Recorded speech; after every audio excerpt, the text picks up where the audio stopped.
하나님 말씀, 오늘은 열왕기하 5장 15절 되겠습니다. 열왕기하 5장 15절로 봉독합니다. 나아만이 모든 군대와 함께 하나님의 사람에게로 돌아와서 그의 앞에 서서 이르되 내가 이제 이스라엘 외에는 온 천하에 신이 없는 줄을 아나이다. 청하건대 당신의 종에게서 예물을 받으소서 하니 이르되 내가 섬기는 여호와께서 살아계심을 두고 맹세하노니 내가 그 앞에서 받지 아니하리라 하였더라. 나아만이 받으라고 강권하되 그가 거절하니라. 나아만이 이르되 그러면 청하건대 노새 2마리의 실을 흙을 당신의 종에게 주소서. 이제부터는 종이 번제물과 다른 희생제사를 여호와 외에는 다른 신에게는 드리지 아니하고 다만 여호와께 드리겠나이다. 아멘. 참으로 놀라운 역사가 일어났습니다.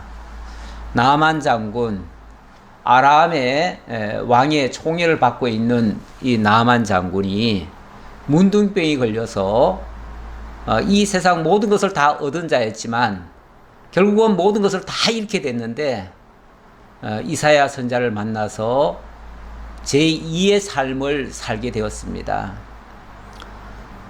사실 재산 많고 힘 있는 사람들이 어느 날 건강을 잃어서 인생의 가장 부끄러운 모습으로 전락하게 되어지면 사실 삶에 대한 의욕이 다 없어지고요.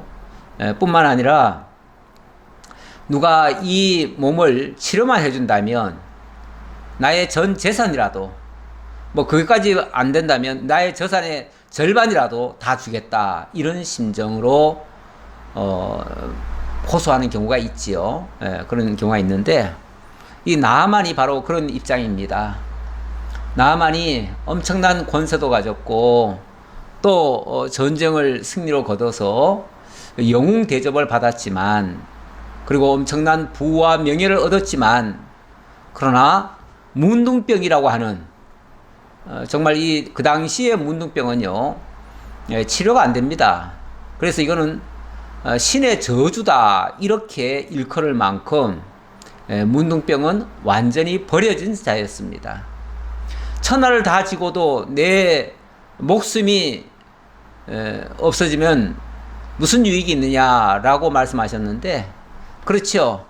천하를 다 호령했어도 이 문둥병 하나 문제가 해결이 안 된다면 그는 인생 실패로 끝나고 말 겁니다.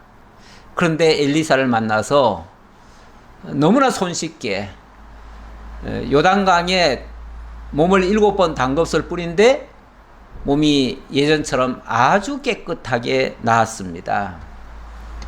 그러니 이 사람으로서는 완전히 새로운 인생을 살게 된 거 아닙니까?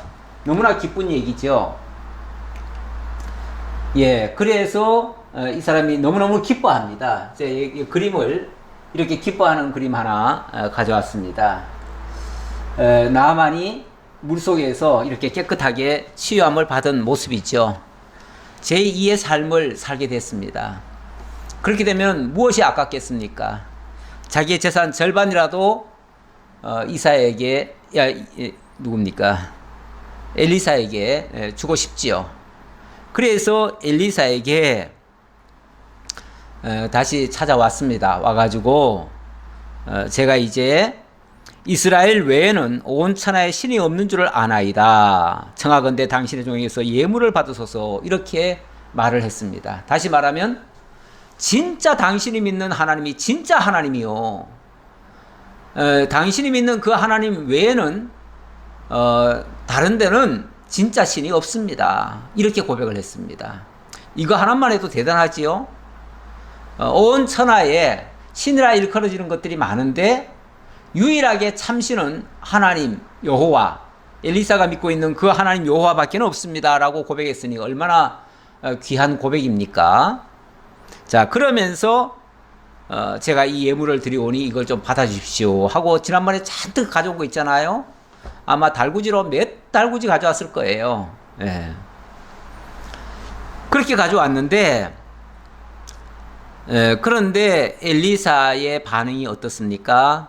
내가 섬기는 여호와께서 살아계심을 두고 맹세하노니 내가 그 앞에서 받지 아니하리라. 내가 나아만 앞에서 절대 안 받는다. 그 말이죠. 나아만 앞에서 절대 안 받는다. 나아만이 받으라고 강권하되 그가 거절하니라.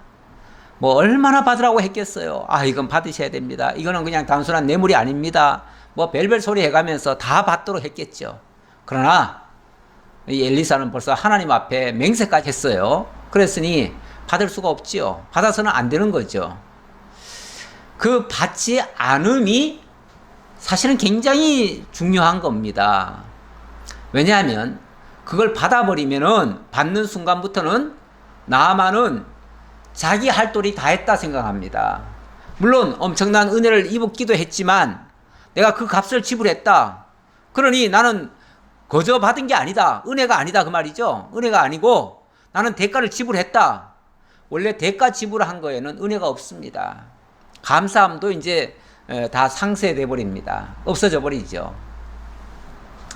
그렇기 때문에 이게 지금 엘리사가 자기가 한 거라기보다는 하나님께서 하라고 하신 대로 해서 하나님의 역사가 보여졌을 뿐이거든요. 그런데 만약에 거기에 대한 보상을 엘리사가 받아버리면 하나님이 은혜 베푼 걸 갖다가 엘리사가 그 영광을 취하는 셈이 되잖아요.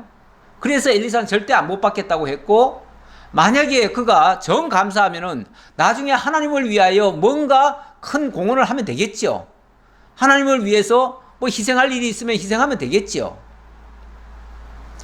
엘리사는 좌우간 받을 수 있는 입장이 아니다 그 말이죠. 그가 하나님의 은혜를 깨달았으면 다른 선한 일에 쓰시면 될 거예요. 그러니까 내가 그 앞에서는 받지 않겠다 이렇게 얘기하잖아요. 그러니까 자기는 안 받지만 하나님께서는 어떤 식으로든 그 영광을 받으실 거예요. 그러니까 하나님께 영광 돌리면 되죠. 그게 그 뜻이에요. 그랬더니 나아만이 이르되 그러면 청하건대 노새 2마리의 실을 흙을 당신의 종에게 주소서. 이제부터는 종이 번제물과 다른 희생제물을 여호와 외에 다른 신에게는 드리지 아니하고 다만 여호와께 드리겠나이다. 예, 그렇다면 이 예물도 안 받겠다. 나는 이제 하나님 이제 믿겠다라고 지금 결심을 했는데, 그러면은 제가 이 은혜를 영원히 잊지 않도록 제가 하나님을, 내가 본국에 돌아가서도 하나님 섬기려고 하니까 여기에 있는 흙을 좀 주십시오. 그러면 그 흙을 가져가서 제가 제단을 만들어 놓고 거기서 하나님께 희생제사를 드리겠습니다. 다시 말하면 앞으로는 내가 자기들이 섬기던 그 신에게서가 아니라 이제는 하나님을 섬기는 신으로 바꿔서 이제 섬겨드리겠습니다. 그 말이죠. 물론 이게 하나님 섬기는 정식 방법은 아닙니다. 정식 방법은 아니지만 자기가 알고 있는 식의 신을 섬기는 방식이죠. 다른 모든 종교의 신들은요, 제단을 아주 멋있게 만들어 놓고 거기다가 황금 신상도 하나 갖다 놓고 그리고 거기다가 제물을 드리면서 절을 하고 뭐 정성을 갖다 바치면은 그 모든 신들이 다 좋아한다고 생각합니다.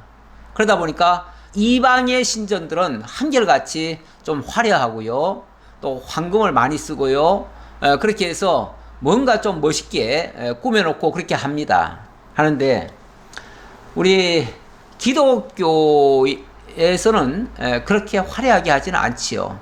어찌 보면 강단도, 기독교 강단은 단순하지요. 옛날 같으면은 그야말로 이 강단, 이 강대상 하나만 달랑 놓지요. 그리고 오로지 하나님 말씀만 선포하는 거죠.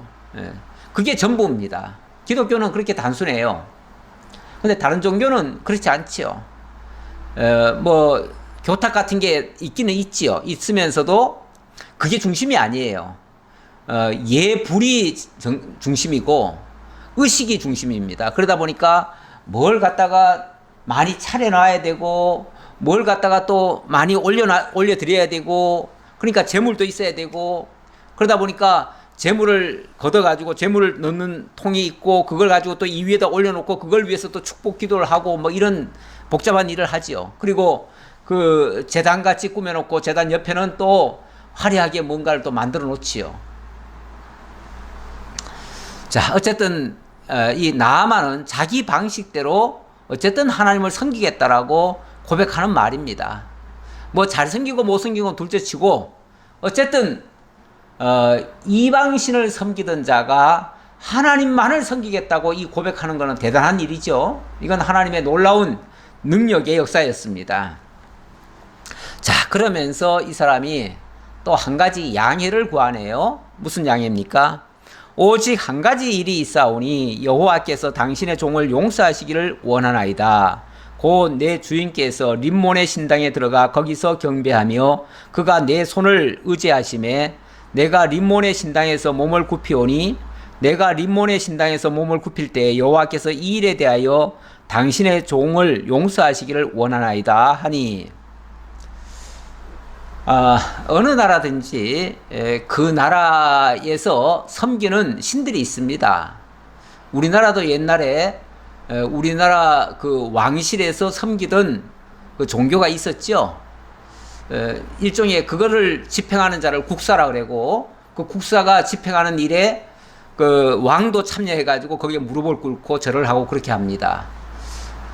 그렇게 하는데 아무래도 이 나라의 전통에는 림몬신을 섬기니까 림몬 신당에 왕을 모시고 이제 림몬 신당에 들어갈 수밖에 없잖아요. 무슨 제례가 있을 때마다 들어가게 되면 왕도 무릎을 꿇는데 이 신하가 무릎을 안 꿇을 수가 없잖아요. 그래서 어쩔 수 없이 저도 왕을 따라서 무릎을 꿇을 수밖에 없습니다. 하지만 제가 무릎을 꿇더라도 내가 꿇는 게 아니고 어쩔 수 없이 꿇는 거니까 그거는 좀 양해를 해 주십시오. 이렇게 말한 거죠. 참 애매한 일들이 좀 있습니다. 특히 우리 신앙을 바르게 가지고자 하는 사람들은 참 이방 종교와 어쩔 수 없이 마주칠 때가 있습니다. 특히 뭐 자기 혼자 그냥 살아가는 사람들이야 나 그냥 섬기기 싫으면 안 섬기면 그만이죠. 그러나 공직에 나가 있는 사람들, 이런 사람들은 참 곤란해요. 왜 그러냐면 국가적 행사에 참여를 해야 되는데, 아니면은 왜 정치인들은 보면은 뭐 불교, 천주교, 기독교 상관없이 그 종교에서 가장 중요한 날이다 싶으면은 그 종교 행사에 정치인들도 참가를 합니다. 그래서 축사도 하고 때로는 그 종교 의식에 한 분야를 참여하게 되는데, 그거 하다 보면은 기독교인이라 할지라도 어쩔 수 없이 또 불교에 가서는 불상 앞에 머리를 조아리는 일도 있지요. 지난번에 한 분은 자기는 기독교인으로서 도저히 그 앞에 가서는 머리를 숙일 수 없다 해가지고 머리를 빳빳이 이렇게 들고 그리고 기도로 그걸 대신하려고 했지요. 했는데 엄청난 비난을 받았었지요. 예, 참 그런 경우 난처할 때가 있습니다. 그나마 우리나라는요, 설령 그런 거 가지고 약간 뭐 도덕적인 그런 면으로 비난을 하기는 하지만은 그렇다고 해가지고 그거 했다고 죽이지는 않습니다. 그런데 어떤 나라에 가면요, 예를 들면 이슬람권이나 아니면 저 북한 같은 나라 이런 데서는 나는 기독교인이기 때문에 나는 무릎 꿇을 수 없다, 나는 절할 수 없다, 또는 나는 그들의 의식에 참여할 수 없다라고 자기 의사를 표현하는 순간 목이 달아납니다. 죽습니다. 지금도 정말 이렇게 온 세계가 민주주의 광풍으로 전부 다 민주주의 국가들이 다 된 것 같지만 사실은 민주주의 국가가 여전히 아닌 나라가 더 많습니다. 왕정 국가도 엄청 많고요. 또 이렇게 독재 국가나 공산 국가들이 또 많습니다. 그런 나라들은 여전히 종교의 자유가 없습니다. 종교의 자유가 없는 곳에서는 종교적 의사 표시를 할 수가 없습니다. 그럼 어떻게 해야 돼요? 의사 표시하고 장렬히 죽을래요? 지금 북한에만 해도 뭐 지하교회가 엄청 많대요. 실제로는 있대요. 있는데 드러내놓고는 신앙생활 할 수가 없습니다. 그러니까 겉으로는 전부 다 우리의 어버이는 저 김일성 수령이라고 그렇게 찬양을 합니다. 원래 기독교인 같으면 그렇게 하면 안 되죠. 근데 어떡합니까? 거기서는 그거 안 걸어놨다고도 어느 날 만약에 조사를 했는데 그 초상화가 없다? 그럼 잡혀가는 거예요. 그럼 죽는 거예요. 예. 그렇기 때문에 나는 그렇게 섬기지 않지만 그 초상화를 갖다 놓아야 되는 거예요. 집에다 어쩔 수 없이. 갖다 놓고, 예, 또 하루에 한 번씩은 아마 그분 인사해야 될걸요? 예, 뭐 그런 게 있을 거예요. 어쩔 수 없이 해야 되는 겁니다. 만약 그걸 안 한다? 북한 같은 사회에서는요, 가족들 간에도 서로 밀고를 합니다. 예를 들어서 어린애들한테 학교에서 그렇게 가르쳐요. 너희 부모가 오늘 뭐 했느냐? 오늘 이거 했느냐? 안 했는데요? 그러면 잡아다가 또 족치는 거죠. 예, 가족 간에도 서로 밀고하게 만들고, 또 오호 통반제 같은 거 있잖아요. 서로 다섯 집이 서로를 감시하는 거죠. 그러니 그들 사회에서 살아가려면 어쩔 수 없이 위장하고 살 수밖에 없어요. 지금 이스라엘에도 사실은 이세벨이 아합의 아내가 된 이후부터 완전히 하나님을 믿는 사람들 다 잡아 죽였잖아요. 그렇기 때문에 실제로는 믿는 사람이 거의 없어졌습니다. 겉으로 드러난 믿는 사람은 하나도 없어졌어요. 엘리야와 엘리사는 쫓겨다니기만 했죠. 지금은 엘리사 시대는 그나마 조금 자유가 조금 있는 겁니다. 왜냐하면 그동안에 이 엘리사가 그 왕을 몇 번 도와줘가지고 그 위기에서 모면한 적이 몇 번 있었잖아요. 그렇기 때문에 지금은 그나마 조금 인정받는 중이고요. 엘리야 시대 때만 해도 완전히 눈이 벌거가지고 그 엘리야를 죽이겠다고 쫓아다녔잖아요. 오죽하면은 엘리야가 이제 남은 사람은 나 하나밖에 없으니 차라리 하나님 날 죽여주십시오. 예, 그렇게까지 기도했었잖아요. 근데 그때 하나님 뭐라고 그랬습니까? 너 말고도 내가 7,000명을 남겨놨다 그랬어요. 7,000명. 그리고 왜 오바댜, 유명한 그 오바댜 있잖아요. 국내 대신 오바댜 같은 경우도 왕을 섬기는 자이지만 하나님을 경외하는 자였어요. 그러다 보니까 하나님의 종들 100명인가 50명인가를 숨겨놓고 그들에게 떡도 주고 그들에게 몰래 그들을 도와줬습니다.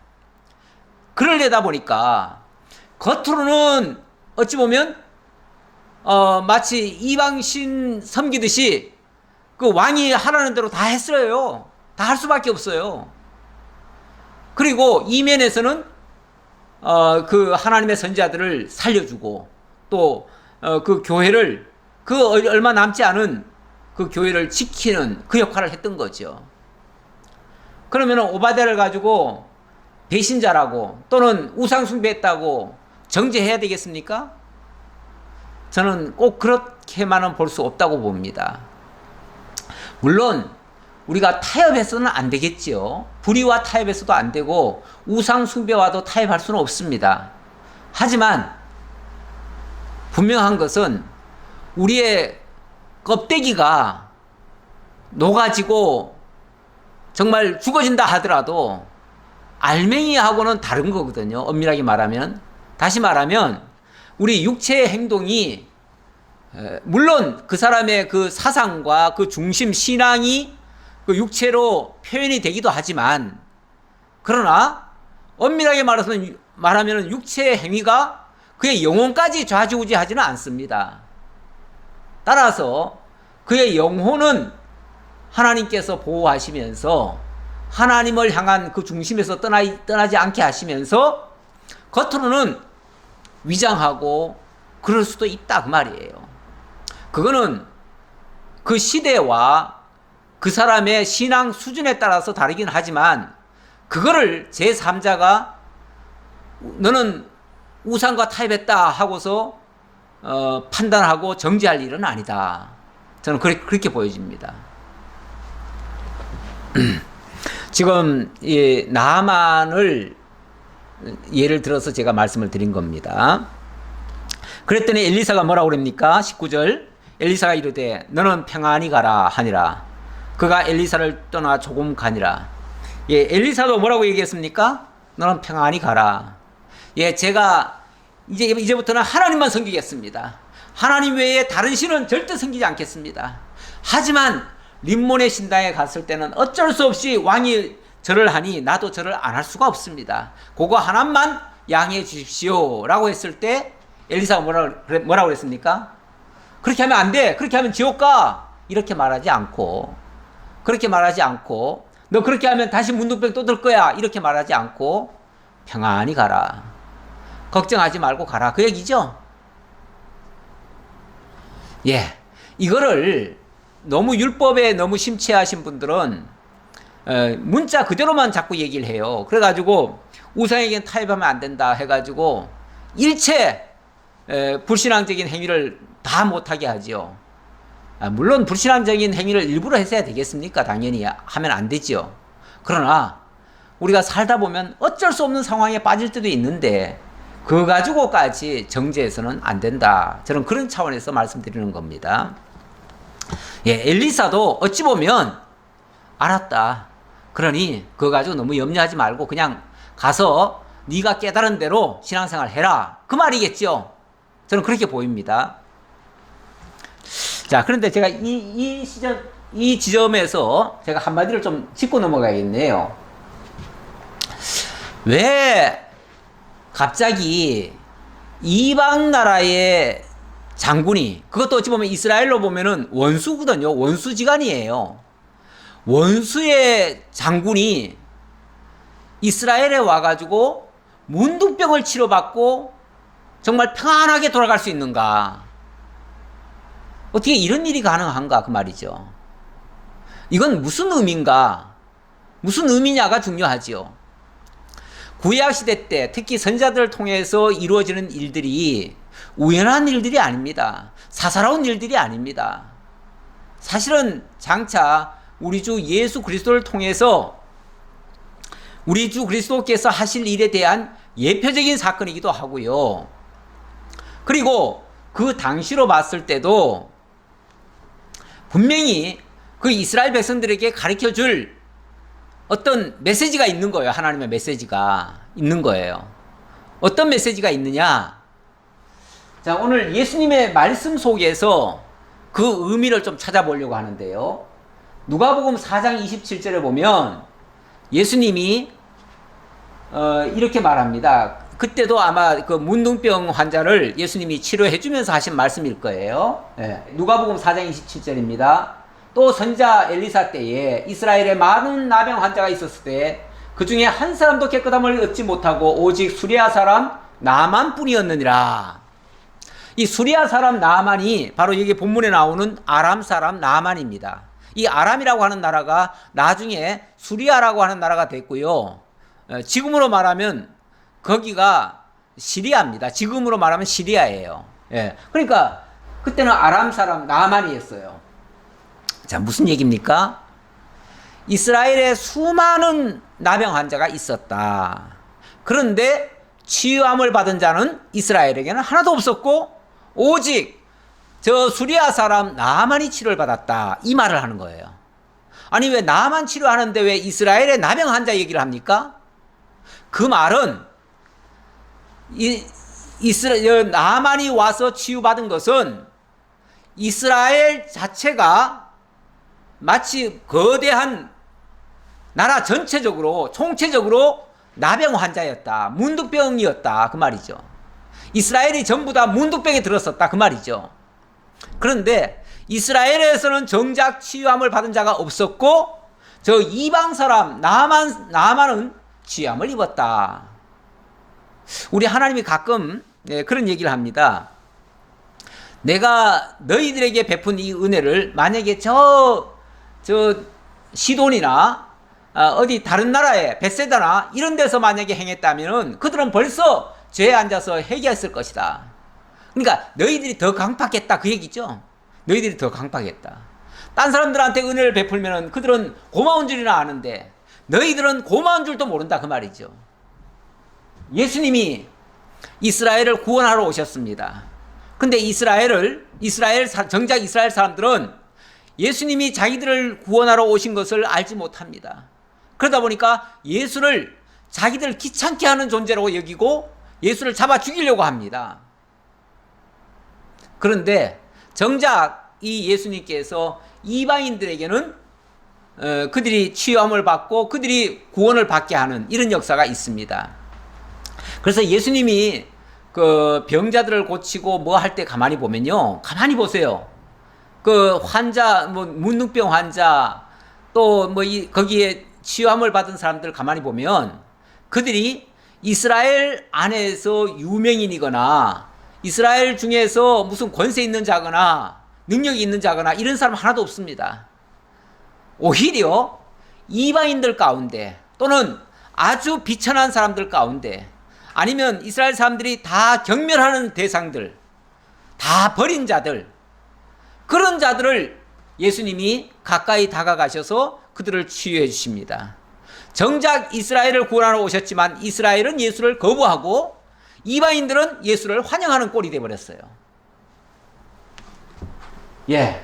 자, 예수님이 이 말을 했을 때도 회당에 있는 자들이 이것을 듣고 다 크게 화가 나서 일어나 동네 밖으로 쫓아내요. 그 동네가 건설된 산 낭떠러지까지 끌고 가서 밀쳐 떨어뜨리고자 하되 예수께서 그들 가운데로 지나가시니라 그랬는데, 이 말씀 하셨을 때도 예수님이 이 말을 하니까 이스라엘 사람들이 기분이 나빠가지고 예수님을 잡아 죽이려고 했어요. 죽이려고 동네 바깥에 그 언덕배기가 있는데 거기까지 끌고 올라가가지고 거기서 밀쳐서 그냥 죽이려고 했어요. 그런데 예수님이 그것을 뚫고 유유히 걸어가셨죠. 그러니까 그들이 죽이려고 한다고 해서 예수님 죽는 건 아니죠. 아닌데 어쨌든 유대인들은 이렇게 강팍했다 그 말이죠. 마찬가지예요. 지금 이스라엘에 이방인이 와가지고 치유함을 받고 가는 모습은 이 정작 이스라엘에는 그보다 더한 문둥병이 가득한데 그들은 치유받을 생각조차 안 하고 있다. 이스라엘이 이렇게 부패했다. 이들은 어찌 보면 치료 불가다. 이걸 지금 선언하는 말씀이에요. 예, 그런 상태에 있는데, 그런데 이렇게 놀라운 하나님의 능력의 역사를 보여주면서 그 돈 받게 생겼어요. 지금 돈 받으면 그 뜻이 다 훼손이 되죠.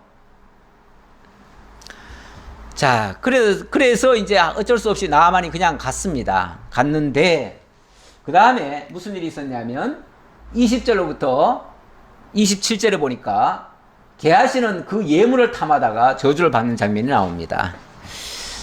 엘리사는 단호하게 그 예물을 거절을 했는데 엘리사의 시종인 게하시가 봤을 때 우리 주인이 왜 저럴까? 그렇게 엄청난 일을 해줬으면은 그거 좀 받는다고 해서 뭐가 문제가 되는가? 일을 했으면 당연히 보상을 받아야지. 아니면 은혜를 베풀었으면 거기에 대한 예물을 받아야지. 지금 뭐 바보 같은 짓을 하는가? 왜 저 아까운 걸 왜 그냥 돌려보내는가? 그걸 받아가지고 자기가 쓰기 싫으면은 선한 일이라도 쓰면 되지. 꼭 누구 말 같은가요? 예수님 곁에 있던 가룟유다 같은 말입니다. 가룟유다가 뭐라고 그랬습니까? 그 마리아가 300데나리온 되는 옥합을, 향유를 예수님 머리에 부었지요. 그랬더니 그 옆에서 깜짝 놀라면서 이 가룟유다가 그렇게 말합니다. 아니 그 돈을 그걸 팔아가지고 300데나리온 받아가지고 그걸로 가난한 자들 나눠줄 것이지 왜 이걸 허비하느냐? 왜 허비하느냐? 이렇게 말을 합니다. 허비하느냐? 예수님 머리에 향유 붓는 것이 허비입니까? 물론 흘려가면은 못 쓰는 거니까 허비라고도 볼 수 있죠. 그러나 그 여자가 그 향유를 모은 것은 가장 요긴한 때에, 가장 중요한 일에, 가장 가치 있게 쓰려고 모았던 거 아닌가요? 그런데 그 여자가 생각할 때는 지금이 가장 요긴할 때고 예수님의 장례가 가장 필요한데 거기에 필요한 것이 이 향유다라고 생각을 했던 거예요. 그래서 지금 부은 건데 왜 그게 무가치한 건가요? 예. 그랬을 때에 그 가룟 유다는 예수님이 가만 내버려 둬라. 이 여자가 내게 좋은 일을 하였느니라. 그러면서 이 여자가 하는 일이 이 복음이 전파되는 곳마다 다 증거되리라. 이렇게 얘기를 하니까 이 가룟 유다가 씩씩거리면서 그 길로 뛰쳐나가 버렸잖아요. 뛰쳐나가서 뭐예요? 뒤로 그 바리새인들 제사장 찾아가 가지고 내가 우리 선생 당신들에게 넘겨줄 테니까 돈 달라고 그래가지고 돈 받아내잖아요. 그래서 30냥 받아가지고 나가잖아요. 물론 그것 때문에 망하지요. 망하는데 어쨌든 그런 짓을 했지요. 이 게하시가 똑같은 생각을 한 거예요. 아이고 저 아까운 돈을 왜 그냥 안 받냐고. 받아가지고 좀 선한 일에 쓰면 되지. 당신이 쓰기 싫으면. 이렇게 생각한 거예요. 그래서 이 사람이 뭐라고 생각합니까? 게하시가 스스로 이르되 내 주인이 이 사람 나아만에게 면하여 주고 그가 가지고 온 것을 그의 손에서 받지 아니하였도다. 여호와께서 살아계심을 두고 맹세하노니 내가 그를 쫓아가서 무엇이든지 그에게서 받으리라 하고 다만 얼마라도 무엇이라도 내가 받아내겠다. 나 그냥 못 보낸다. 그 아까운 걸 어떻게 그냥 내보내느냐.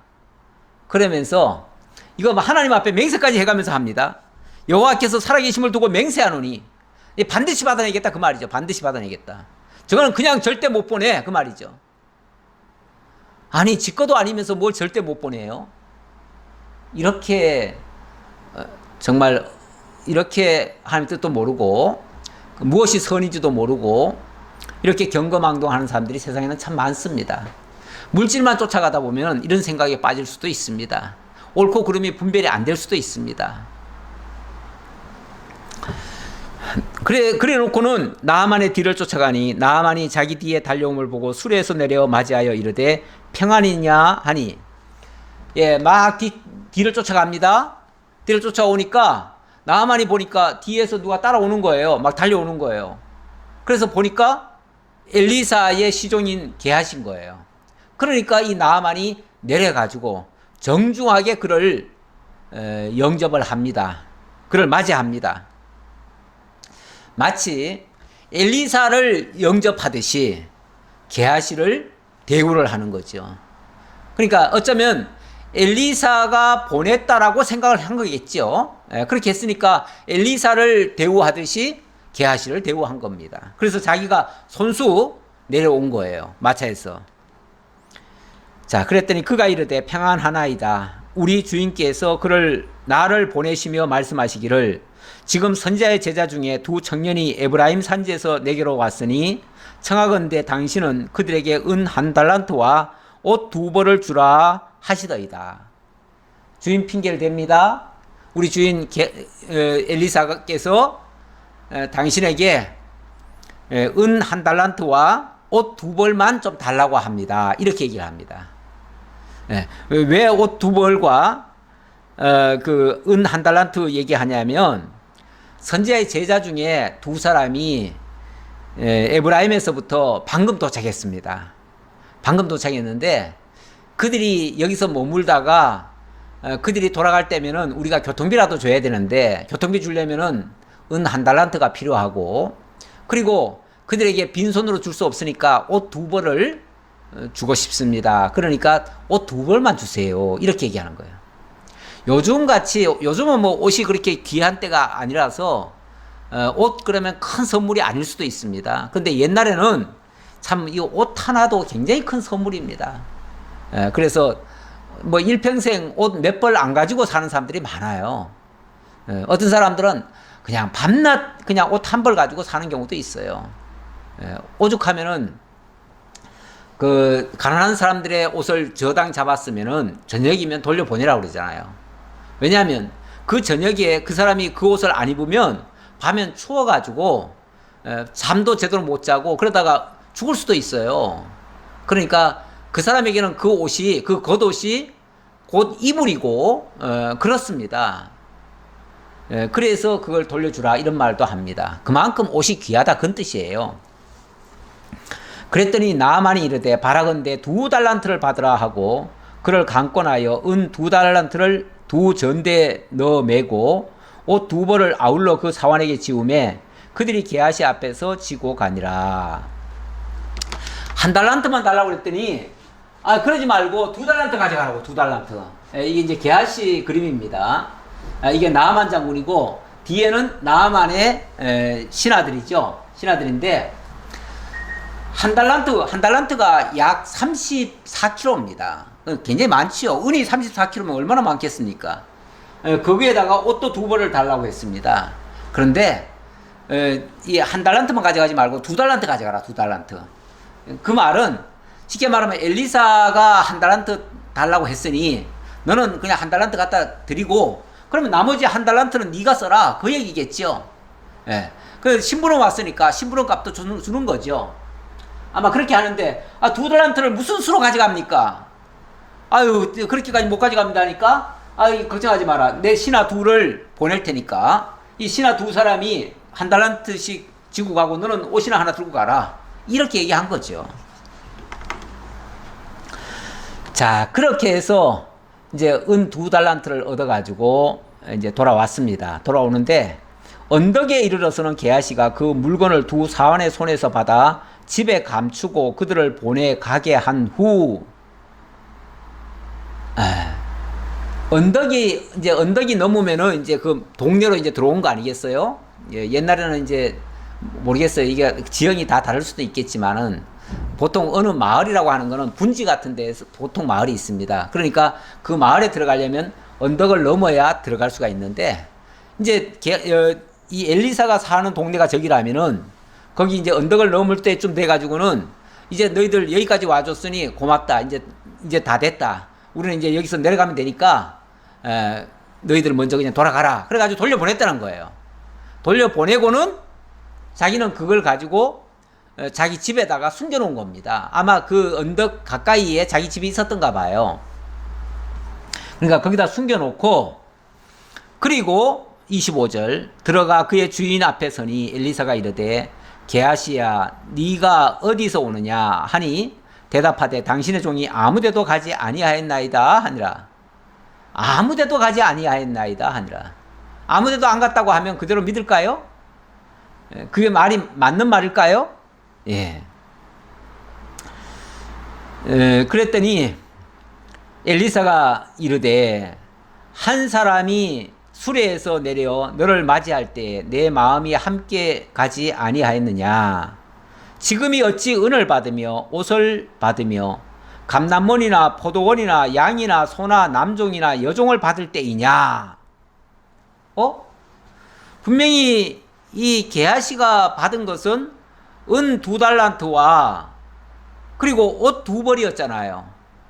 그런데 엘리사가 뭐라고 그럽니까? 지금이 어찌 은을 받으며 옷을 받으며 감남원이나 포도원이나 양이나 소나 남종이나 여종을 받을 때냐 이렇게 얘기를 합니다. 이 말은 이 게하시가 받은 돈이 그 은의 양이 얼마만큼이냐면 감남원도 사고 포도원도 사고 양도 사고 소도 사고 또 남종과 여종을 둘 만큼의 돈이다 그 말이죠. 어마어마한 돈이에요. 그 엄청난 돈을 받아가지고 이 게하시는 머릿속에 계산을 했을 거예요. 이 돈이면은 포도원도 사고 감남원도 사고 소도 사고 밭도 사고 종들도 거느리면서 나도 이제 떵떵거려서 살 수 있다. 이제 더 이상 엘리사 종 안 해도 된다. 나는 이제 독립한다. 아마 이런 생각 했을 거예요. 틀림없이 했을 거예요. 그 생각한 거를 엘리사가 다 깨뚫어 보고 있는 거예요. 그의 생각까지도 다 깨뚫어 보고 있는 거예요. 아까 그랬잖아요. 한 사람이 수레에서 내려서 너를 맞이할 때 내 마음이 함께 가지 아니하였느냐 이렇게 얘기하는데, 그 나아만이 게하시를 영접하면서 말에서 내려가지고 수레에서 내려가지고 따뜻하게 영접하면서 그거 주는 거 내가 옆에서 다 봤다 그 말이에요. 옆에서 다 봤다. 뭐 앉아서 천리, 뭐 서서 말리, 뭐 이런 말도 있죠. 어떤 사람은 가만히 앉아가지고 천리 밖을 다 내다보는 사람도 있어요. 진짜 눈이 밝아서가 아니라 정말 하나님께서 그 지혜와 명철을 주시거나, 물론 이때는 직접 하나님이 다 보여주시기도 하는 때니까요. 그렇게 다 본 거예요. 그런데 거짓말을 해요. 그러므로 나만의 나병이 너에게 들어 내 자손에게 미쳐 영원토록 이르리라 하니 게하시가 그 앞에서 물러나오매 나병이 발하여 눈같이 되었더라. 나병이 발하여 눈같이 되었더라. 갑자기 나병이 일어났어요. 일어나가지고 막 온몸에서 막 도산하기 시작하는 거죠. 그러더니 급속히 막 살에서 막 썩어 들어가면서 물집이 생기고 막 물이 질질 흐르고 이렇게 되는 거예요. 일단은 뭐 하얗게 막 몸이 막 변했겠죠. 나병이 걸리면 몸이 하얗게 되나 봐요. 이렇게 해서 눈같이 됐다. 눈같이 됐다는 말은 하얗게 됐다 그 소리예요. 결국은 저주받은 겁니다. 그 탐심이 저주를 받은 거예요. 그 잠언 21장 6절에 보면 속이는 말로 재물을 모으는 것은 죽음을 구하는 것이니라 그랬는데 결국 그 탐욕이 화를 불러온 겁니다. 그리고 여기 위에 사도행전 17장 24절을 제가 적어 놓은 것은 이건 아까 그 엘리사가 그 아무것도 안 받겠다 그랬죠? 아무것도 안 받고 오히려 하나님이 뭘 받으시는 분이 아니라 오히려 너희에게 공급하시는 분이다. 이걸 나만 장군에게 알려준 내용이에요. 그거를 신약적인 개념으로 말씀을 드리려고 적어놨습니다. 왜냐하면 그 서양 사람들은 전부 다 기브 앤드 테이크로 생각하잖아요. 내가 뭘 받았으면 뭘 이렇게 살을 해야 된다고 생각을 하고 그렇게 하는데 그러다 보니까 신에게도 엄청난 걸 받았으니까 내가 이렇게 신에게 뭘 드려야 된다 또는 엘리사에게 드려야 된다라고 생각을 해서 드리려고 했더니 엘리사가 아니다 안 받겠다 이렇게 얘기했잖아요. 그 말씀의 의미가 여기에 있습니다. 우리 하나님이 어떤 분인가를 소개하는데요. 우주와 그 가운데 있는 만물을 지으신 하나님께서는 천지의 주제시니 손으로 지은 전에 계시지 아니하시고 또 무엇이 부족한 것처럼 사람의 손으로 섬김을 받으시는 것이 아니니 이는 만민에게 생명과 호흡과 만물을 친히 주시는 이심이라. 아까 나만 장군은 흙을 가져다가 거기다가 이스라엘의 하나님 뭐 이름을 써놓는지 뭘 써놨는지 자고 표시해 놓고 거기서 하나님 앞에 번제를 드리겠습니다. 어떤 장소에다가 이렇게 하겠습니다 했지만은 그것도 아니라는 거죠. 그것도 아니고 또 뭔가를 하나님 앞에 드려야 복을 받는다고 생각하는데 그것도 아니다 라는 것을 깨우쳐 주기 위해서 이 말씀을 제가 인용을 했습니다. 자, 6장으로 넘어갑시다. 6장 조금만 더 봅시다. 자, 6장 1절로부터는 또 엘리사의 표적이 더 나오는데요. 이번에는 선지자의 제자 중에서 이제 어려운 일을 만났을 때 그 문제를 해결해 주는 그런 장면이 되겠습니다. 6장 1절로 7절에서는 선지자의 제자 중에 한 사람이 일을 하다가 도끼가 자루에서 빠져가지고 도끼 머리가 그 연못 속으로 빠져들어갔어요. 근데 그것을 엘리사가 이적적인 방법으로 건져내는 그런 이제 내용인데요. 그게 무슨 의미가 있는가를 이제 우리가 좀 봐야겠는데요. 자, 6장 1절 보겠습니다. 선지자의 제자들이 엘리사에게 이르되 보소서 우리가 당신과 함께 거주하는 이곳이 우리에게는 좁으니 우리가 요단으로 가서 거기서 각각 한 제목을 가져다가 그곳에 우리가 거주할 처소를 세우사이다 하니 엘리사가 이르되 가라 하는지라. 그 하나가 이르되 청하건대 당신도 종들과 함께 가소서 하니 엘리사가 이르되 내가 가리라 하고 드디어 그들과 함께 가니라. 이 장면은 이제 엘리사의 소문이 좀 많이 났던 것 같아요. 그러다 보니까 엘리사 곁으로 많은 사람들이 찾아왔고 또 엘리사의 말씀을 듣겠다며 제자가 된 사람들이 점점 더 많아졌어요. 그렇게 되면 장소가 부족하지요. 그들이 거처할 장소가 부족하지요. 그러니까 한 사람이 우리 지금 사람이 너무 많습니다. 너무 많아가지고 지금 현재 살고 있는 이 집으로는 너무 부족하니까 저 이번 기회에 요단에다가 집을 하나 큼지막하게 좀 지어가지고 거기서 우리 다 같이 삽시다. 이런 식으로 얘기를 했던 거예요. 그랬더니 또 엘리사가 여기도 흔쾌히 허락을 하네요. 그래, 알았다. 가라. 그렇게 한 거죠. 그랬더니 그들이 또 당신도 함께 가십시다. 그랬더니 좋다. 그럼 나도 가마. 이렇게 한 거죠. 엘리사가 그리고 보면 엘리사가 막 그 어떤 자기가 지금 하나님의 종이라고 해가지고 권세를 휘두르고 이렇게 하는 사람이 아닙니다. 어찌 보면 웬만한 의견은 다 받아들이고 그들과 함께하는, 어찌 보면 약한 자들 앞에서는 굉장히 인자한 모습을 보입니다.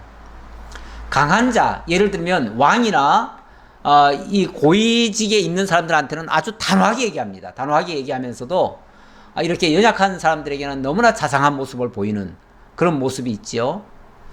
그 믿음의 선진들도 가만히 보면요, 약자에게는 한없이 정말 인자와 자비를 베풀어주는 모습이 보입니다. 우리 예수님에게서 대표적으로 나타나지요. 그런데 강한 자들에게는 또 예수님이 엄청나게 그들을 또 책망도 하시고 그들의 잘못을 지적을 하기도 하지요. 그런 모습이 참 지도자의 모습이기도 합니다. 뭐 잘못도 없는데 비판하라는 얘기는 아니고요. 당연히 권세 있고 힘 있는 자들이 백성들에게 미치는 영향이 크기 때문에 그들의 한 잘못은 엄청난 파급력이 있습니다. 그러니까 그들에 대해서 지적해 줄 사람이 누가 있겠습니까?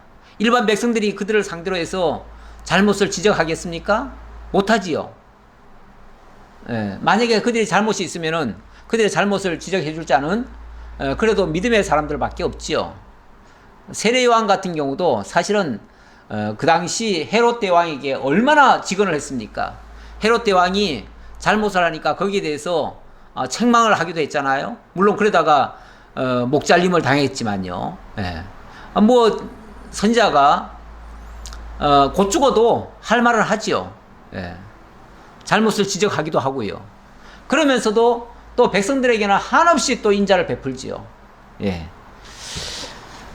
자, 이렇게 지금 선지자가, 이 엘리사 선지자가 지금 그 생도들을 어찌 보면은 큰 역할을 하는 사람들이 아닌데 그들에게 대해서 자상하게 이렇게 대하는 모습을 볼 수 있습니다. 드디어 그들과 함께 가니라. 무리가 요단에 이르러 나무를 베더니 한 사람이 나무를 벨 때 새도끼가 물에 떨어진지라. 이에 외쳐 이르되 내 주여 내 주여 이는 빌려온 것이니이다 하니, 이는 빌려온 것이니이다 하니, 이 도끼, 뭐 요즘은 뭐 도끼가 그렇게 뭐 값비싼 기구는 아닙니다. 그러나 옛날에는 뭐든지 다 귀했어요. 사실은 기구 하나도 풍족하지 않았어요. 저는 시골에 살았기 때문에 당연히 농기구도 많고 뭐 많으리라 생각하지만 저희는 참 어렸을 때 보면은 그런 거 하나도 제대로 없어가지고 이웃에 가서 빌린 적이 참 많아요. 왜 그렇게 가난하게 살았던지 몰라요. 어쨌든 뭐 이 당시야 더 말할 것 없지요. 이 당시는 정말 그 도끼 하나도 귀합니다. 더군다나 어찌 보면 세상에서 모든 것을 다 포기하고 선지자의 제자가 되겠다고 들어온 사람들 같으면요, 무슨 재산이 있겠습니까? 무슨 뭐가 있겠습니까? 그러니 일을 하고 싶은데 지금 집을 지어가지고 동료들이 살 집을 마련하겠다는데 거기에 도끼를 빌려왔는데 일은 해야 되니까 도끼를 빌려왔지요. 빌려왔는데 그만 그것을 빠뜨렸네요. 물에다가. 연못에 도끼가 빠지면 그 새 머리만 지금 빠져나간 거 아닙니까? 그걸 무슨 수로 거기서 건져내겠습니까? 물이 다 빠지면 건져낼 수 있지만 아니면 그 속에 들어가서 건져내야 되는데 깊은 연못 같으면은 들어갈 수도 없지요. 그러니 이게 이제 난처해졌습니다. 그랬더니 하나님의 사람이 이르되 어디 빠졌느냐 하매 그곳을 보이는지라. 예, 저기쯤 빠졌습니다 라고 얘기했다는 거죠. 엘리사가 나뭇가지를 베어 물에 던져 새도끼를 떠오르게 하고 이르되 너는 그것을 잡으라 하니 그 사람이 손을 내밀어 그것을 집으니라. 그런데 참 놀랍게도 뭘 했지요? 예, 한 나뭇가지를 베어다가 물에 던졌대요. 물에 던졌더니 그 나뭇가지가 물속에 이제 던져지는 순간 그 도끼가 떠올랐다는 거죠. 어찌 보면 그 나뭇가지가 물속에 들어감으로써 그게 건져진 거죠. 이게 무슨 의미인가? 일단은 좀 유사한 사건이 구약시대에 여러 번 있었습니다. 여러 번 있었는데 제가 하나를 가져왔습니다. 출애굽기 15장 25절에 보면 이거는 이스라엘 백성들이 홍해를 건너가지고 광야로 들어왔는데 물이 없어요. 며칠을 기다렸는데 물이 없어요. 그러다가 물을 하나 만났어요. 만났는데 보니까 물이 쓴물이에요. 도저히 마실 물이 아니에요. 그 물 먹으면 죽어요. 그러니까 백성들이 막 울부짖습니다. 그랬더니 하나님께서 모세에게 한 나무를 가리키시면서 저 나무를 잘라다가 물에 던지라는 거예요. 그래서 그걸 잘라서 물에 던졌더니 물이 달게 되었더라. 이렇게 얘기를 합니다. 물이 달게 되었더라. 그 나무까지 이게 무슨 의미가 될까요? 일단은 뭔가를 바꾸기 위해서 나뭇가지가 하나 희생되는 거죠. 이제 한 나무라고 했는데 한 나무라고 하는 거는 뭐든지 하나라고 하는 것은요 대표성을 가지고 있는 말이에요. 대표성을 가지고 있는 말인데 어떤 대표성이 있는 나무를 잘라다가 거기다가 던지라. 그러면은 그게 다시 살아날 거다. 이제 이런 의미 아니겠어요? 그리고 제가 요한복음을 또 가져왔습니다. 요한복음 12장 32절에 보면 예수님이 직접 하신 말씀인데요. 내가 땅에서 들리면 모든 사람을 내게로 이끌겠노라 하시니 이렇게 말씀하시면 자기가 어떠한 죽음으로 죽을 것을 보이심이라. 당신이 땅에서 들리면 모든 사람을 내게로 이끌겠다. 이렇게 얘기를 합니다. 당신이 쉽게 말하면 희생됨으로써 거기서 들린다는 말은요. 어느 땅 속으로 들어갔다가 거기서 들려 올라오면 그 말이죠. 그 말은 죽으면 그 말이고 직접적으로는 나무 십자가에 매달리면 그 말이에요. 그 나무 십자가에 매달리면 모든 사람을 내게로 이끌겠노라 이 말인데 이렇게 말씀하시면 자기가 어떠한 죽음으로 죽을 것을 보이셨다 그랬는데 이게 바로 당신이 십자가에 죽으실 것을 가리키는 말씀이었다 그 말이죠. 그 십자가 그 나무 십자가는 그야말로 그냥 한 나무예요. 한 나무. 근데 그 나무의 희생으로 많은 사람을 살리는 역사가 일어나는 거죠. 이것도 마찬가지고 그래서 의미적으로는 같은 의치다 그 말이에요. 구약의 모든 사건들은 신약에서 예수 그리스도를 통해서 이루실 것에 대한 모형과 그림자들이에요. 그림자들이니까 당연히 그 실체는 우리 주 예수 그리스도에게서 찾아야 돼요. 그래서 구약 시대의 선지자들의 사건은 그 참 선지자 되시는 우리 주 예수에게서 일어날 표적을 우리 주 예수 그리스도에게 일어날 그 내용인 거예요. 그것을 가리키기 위한 의미로서 표적을 보이신 거다 그 말이에요. 어디입니까? 에베소서 4장 8절에 보면 그런 말씀이 있습니다. 예수님께서 위에서부터 땅으로 내려오셨다고 합니다. 땅으로 내려오신 이유가 뭐냐면은 이 가장 낮고 천한 곳으로 내려온 이유는 그가 사로잡혔던 자들을 사로잡으시고 사람들에게 선물을 주기 위해서 그렇게 했다. 이렇게 말씀하십니다.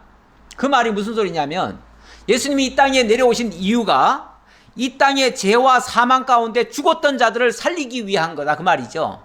그 죄와 사망에게 사로잡혔던 자들 그들이 바로 마귀에게 사로잡힌 자들 아닙니까? 그들을 이끌어내서 하나님의 사람으로 그리고 하나님의 은사를 그들에게 주기 위해서 거기서 끄집어낸 거다 그 말이에요. 그러니까 예수님의 희생 그게 이제 한 나뭇가지가 이 땅에 버려지는 거예요. 버려짐으로써 생명의 역사가 일어난다는 거죠. 그런 것들을 예표적으로 그림자적으로 가리키는 사건이 바로 이 뭡니까? 이 도끼가 다시 떠오르게 하는 사건이에요. 이런 것들을 무슨 이솝 우화 같은 소리로 이해하시면 안 됩니다. 여기서 어떤 힌트를 얻어가지고 옛날 그 동화 작가들이 소설 같은 얘기를 많이 썼죠. 많이 썼어요. 그래서 뭐 금도끼, 은도끼, 우리나라에도 옛날 전래 동화 같은 데서 그런 게 있잖아요. 그런 얘기 비슷하게 나온 건데, 사실은 그게 단순한 동화, 물론 나중에 쓴 거는 다 동화지요. 동화인데, 이렇게 과거에 옛 선지자들이 했었던 것을 어찌 보면 전에 온 이야기가 이 동화로 바뀐 거예요. 바뀐 거지. 이거 뭐 전혀 없는 얘기를 만들어낸 얘기가 아니에요. 실제 선지자들이 했었던 얘기고, 그거는 장차 그리스도께서 우리를 대신해서 희생하심으로 온전히 우리를 살리실 것에 대한 예표적인 사건이었다. 이렇게 말씀을 하신 겁니다. 이런 내용.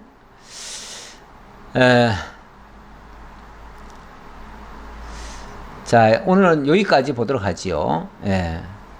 어찌 보면 이 선지자의 제자들 입장에서는 선한 일을 하다가 지금 어려움 당한 거 아닙니까?